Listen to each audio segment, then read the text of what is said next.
If someone around you does these 13 things to you, cut them out of your life.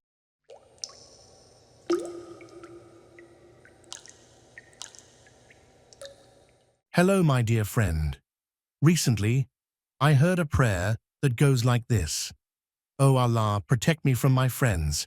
I can handle my enemies myself." It is so true. The biggest harm, betrayal, and disappointment often come from those closest to us. However, I am not in favor of cutting these people out of our lives all at once. Still, I want to say this as the topic of this video.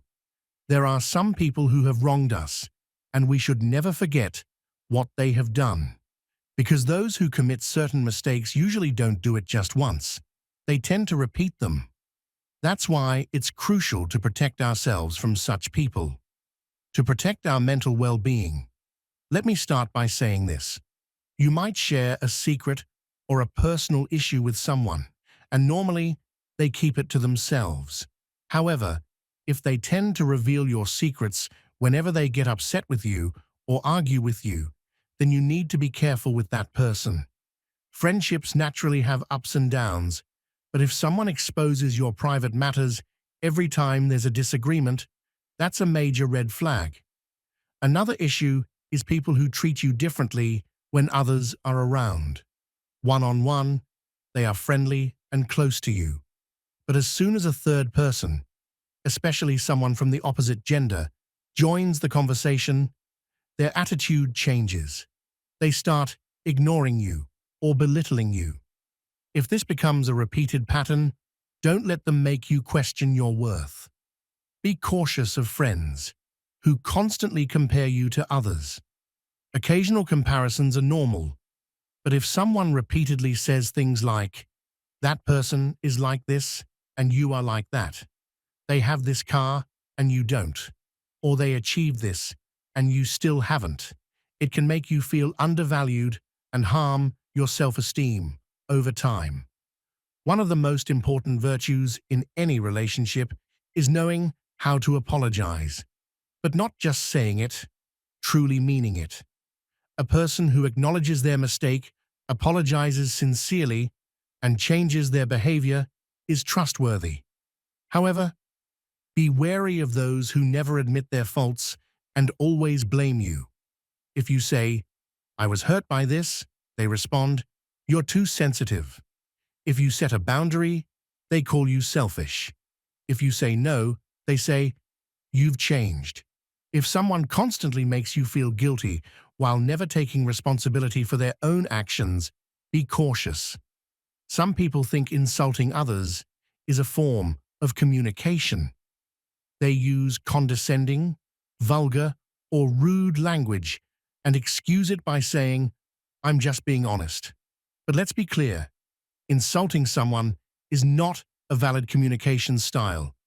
Being rude is not a psychological disorder. By the way, I also want to mention my new book, A Life Guide for Beginners, Ways to Build a Strong Psychology. Think of it as a therapy book, a session with me in written form. It's easy to read in one sitting and focuses on real-life struggles with practical solutions. If you're interested, I've added the link in the description.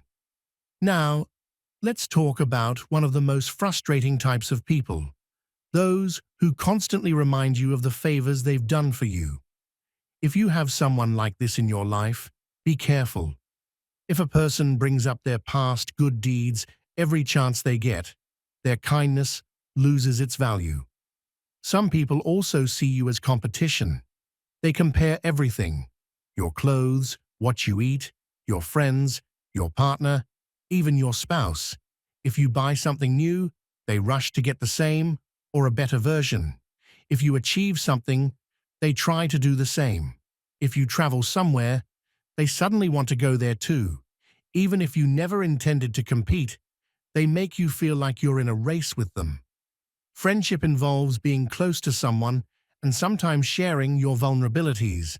But there are those who, just to gain popularity in a group, will expose your weak points to make themselves look better. They might disguise it as a joke, but if it embarrasses you in front of others, be cautious of such behavior. If someone dismisses your sadness or pain, they might not be a true friend. It doesn't matter what upsets you. Your feelings are valid. If someone belittles your emotions by saying things like, "You're upset over that?" or "Is this really such a big deal?" they are minimizing your experiences, and that is not okay. You may also encounter people who devalue your successes. For example, you work hard for something and achieve it, but instead of acknowledging your efforts, they say, "You just got lucky," or "People helped you." They ignore your hard work and attribute everything to external factors. If someone constantly downplays your achievements, that relationship can make you feel unworthy. Another dangerous type of person is the one who always says, "I'm doing this for your own good." They insult you, belittle you, judge you, maybe even physically hurt you, and then justify it by saying, "It's for your benefit." If someone constantly uses this excuse to mistreat you while making you feel guilty, be very careful. Finally, be mindful of those who disregard your boundaries, no matter how clearly you express them. If they keep making excessive demands and push you into saying yes, even when you want to say no, they are violating your limits. If you feel guilty, whether you say yes or no to them, this is something you shouldn't ignore. So, my dear friend, have you experienced any of these situations? Which of these behaviors have you encountered in your own life? Maybe you can share your own examples with us. Thank you for listening to me, my dear friend. Take good care of yourself. See you soon. Goodbye.